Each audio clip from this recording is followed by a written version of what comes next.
दोस्तों नमस्कार। आपके अपने चैनल घटना चक्र नॉलेज पर आप सभी लोगों का बहुत बहुत स्वागत है। आज के इस क्लास में जिसमें हम देखेंगे भौतिक विज्ञान के टॉप 20 MCQ जो प्रीवियस ईयर क्वेश्चन है। यह क्लास SSC GD के लिए या अन्य एग्ज़ाम के लिए भी महत्वपूर्ण है। तो चलते हैं, शुरुआत करते हैं। और चैप्टर है हमारा साउंड यानी कि ध्वनि। तो समझते हैं इससे बनने वाले महत्वपूर्ण प्रश्न। जैसा कि पहला प्रश्न दिया गया है, क्वेश्चन नंबर 1, हर्ट्ज इकाई है। ए तरंगों की आवृत्ति, बी तरंगदैर्घ्य, सी तरंगों की तीव्रता, डी तरंगों की स्पष्टता। तो इसका सही उत्तर यहाँ पर देखा जाए तो हो जाएगा हमारा ए तरंगों की आवृत्ति। हर्ट्ज इकाई है तरंगों की आवृत्ति। अगला प्रश्न, ध्वनि प्रदूषण की इकाई क्या है। ए डेसिबल, बी डेसिमल, सी PPM, डी उपरोक्त में से कोई नहीं। इसका राइट आंसर देखें तो हो जाएगा हमारा राइट आंसर ध्वनि प्रदूषण की इकाई है डेसिबल। अब यहाँ पर डेसिबल से और हम थोड़ा सा समझ लेते हैं कि जो सामान्य व्यक्ति बातचीत करता है वह कितने dB या डेसिबल में बात करता है। तो सामान्य मनुष्य बातचीत 45 dB। आप dB लिख सकते हैं, dB। और फुसफुसाहट की अगर बात करें, फुसफुसाहट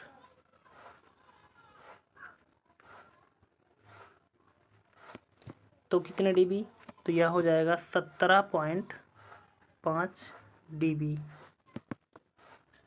ट्रक व ट्रैक्टर की आवाज़ कितनी होती है। ट्रक व ट्रैक्टर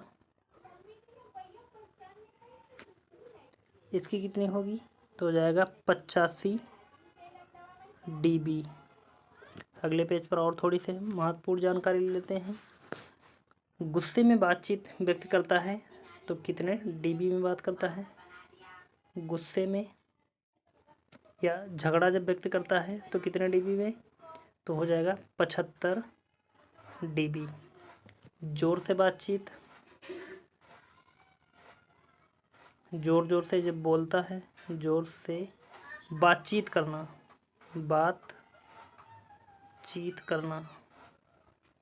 तो हो जाएगा 65 dB। ऑर्केस्ट्रा कितने में बजता है,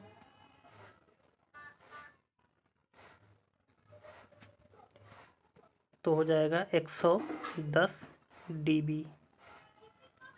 जेट विमान कितने में उड़ते हैं। जेट विमान 145 dB। मशीन गन जो चलती है उसकी आवाज़ कितनी आती है, कितने डेसिबल में, तो यहाँ पर हो जाएगा 155 dB। रॉकेट या मिसाइल की बात करें, रॉकेट मिसाइल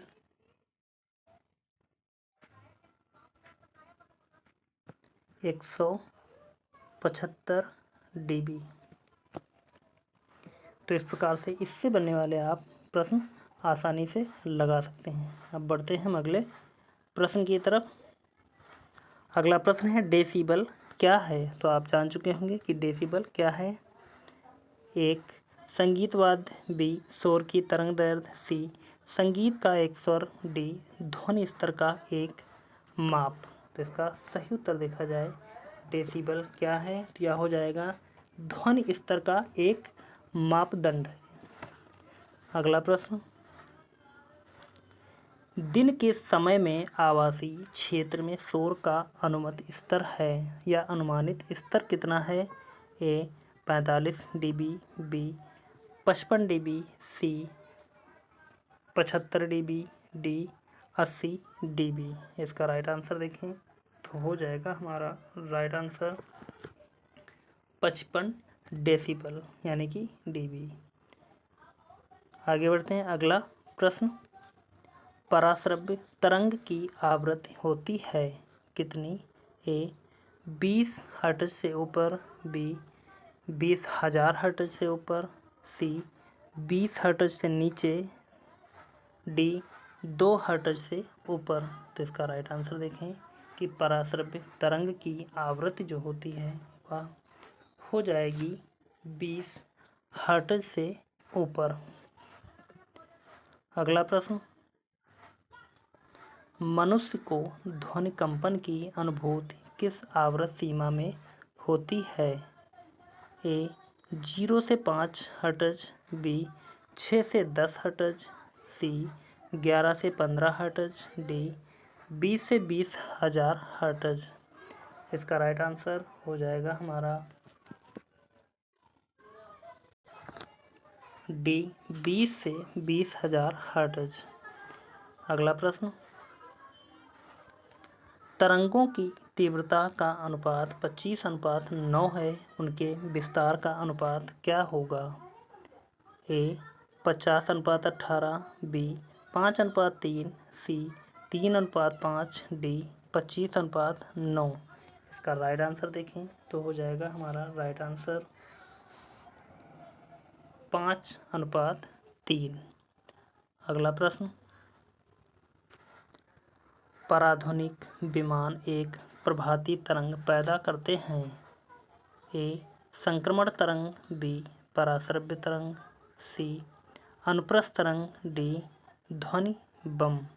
इसका राइट आंसर देखें तो हो जाएगा हमारा राइट आंसर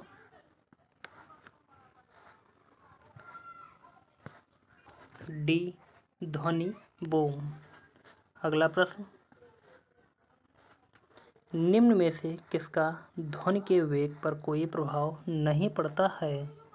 ए दाब, बी तापमान, सी आर्द्रता, डी घनत्व। इसका राइट आंसर देखें तो हो जाएगा हमारा राइट आंसर ए दाब। यहाँ पर यदि हम ध्वनि की चाल की बात करें तो समझ लेते हैं एक बार हम ध्वनि की चाल किसकी सबसे तेज होती है और किस माध्यम में। तो सबसे पहले हम एक नया पेज लेंगे और नए पेज पर हम सबसे पहले लिख लेंगे इनके नाम। यहाँ पर सिंबल बनाएंगे। एल लिखा है यानी कि एल्युमिनियम, Ni यानी कि निकिल, और Sti यानी कि स्टील, Fe यानी कि लोहा। इन पांचों के नाम पहले लिख लेंगे हम, या हम अगला एक पेज ले लेंगे, उस पर हम नाम लिख लेंगे। यहाँ पर दिया गया है पारा यानी कि इसे Hg के नाम से जानते हैं। समुद्री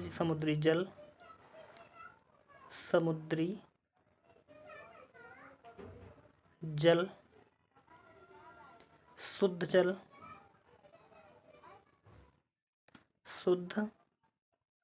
जल। अगला है इथेनॉल, और अगला पेज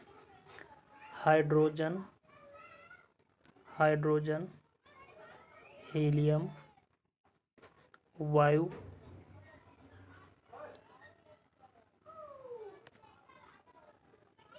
ऑक्सीजन।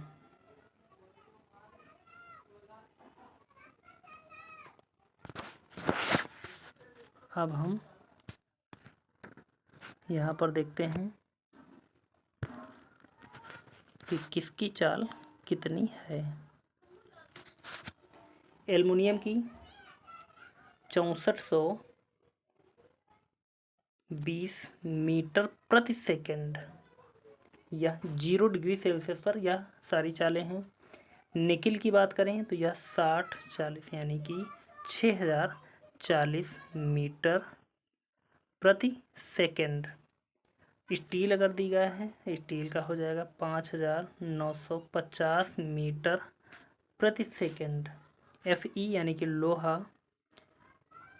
5130 मीटर प्रति सेकंड। अगला पेज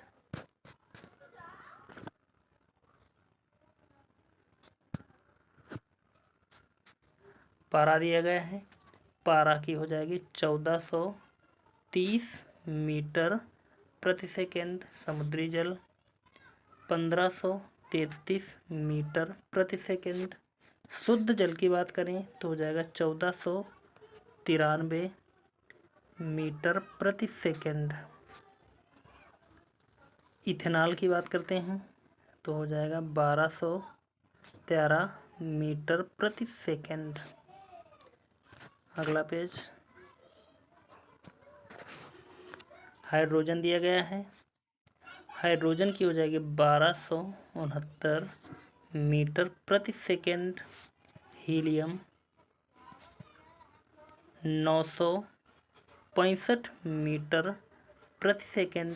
और वायु 332 मीटर प्रति सेकेंड। और वायु की चाल यह 0 डिग्री सेल्सियस पर थी, और यदि 25 डिग्री सेल्सियस पर देखा जाए, यह 0 डिग्री सेल्सियस पर है, 0 डिग्री सेल्सियस पर।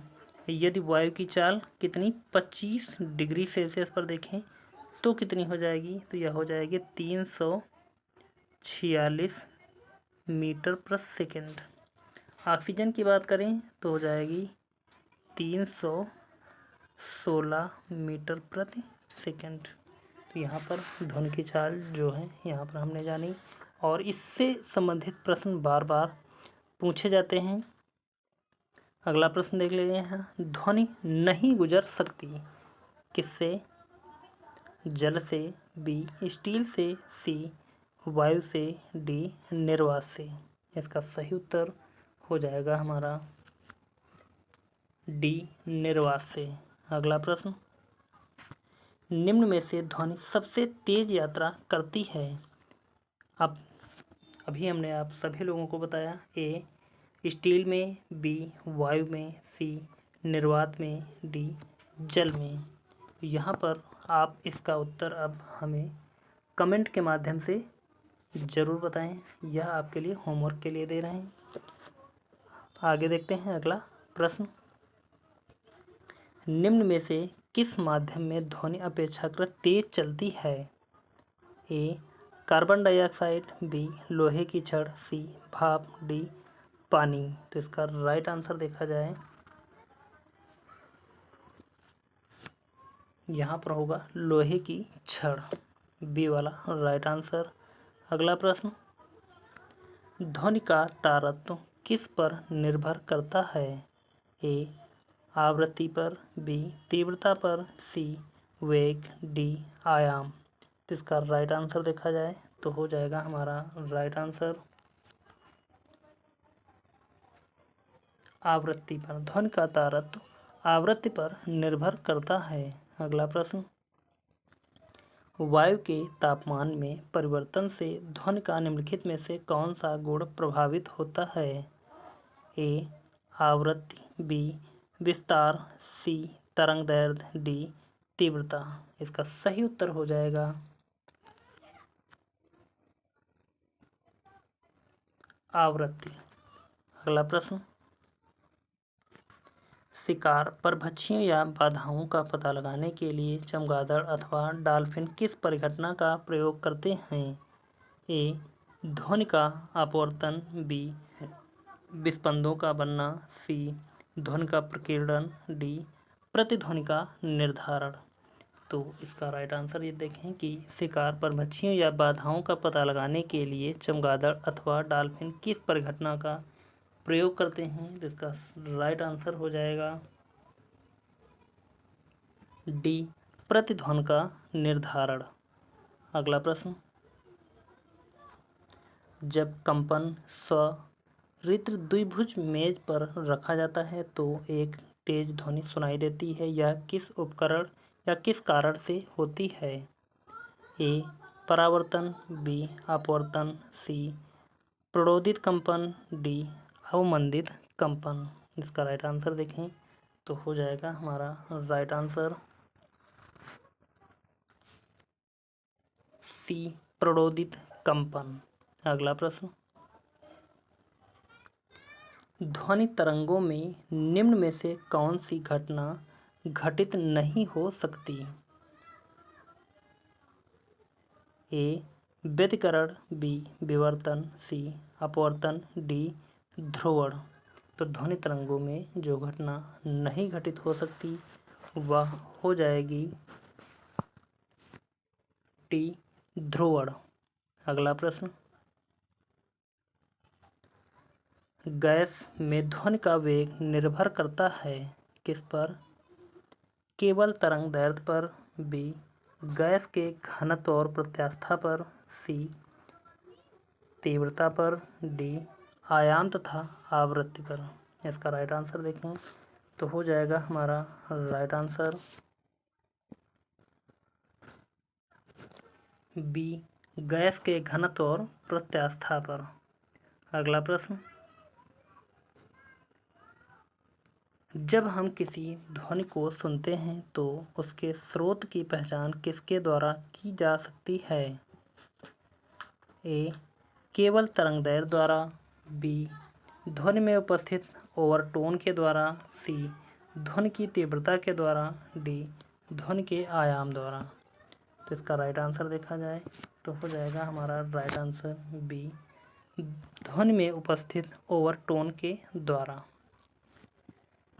तो यहाँ पर आज के जो 20 महत्वपूर्ण प्रश्न लेकर आए थे वह यहाँ पर कंप्लीट होते हैं। तो उम्मीद करता हूँ कि आप सभी लोगों ने इस क्लास को देखा होगा और एक जो हमने 12 नंबर क्वेश्चन दिया था उसका आंसर आप हमें कमेंट के माध्यम से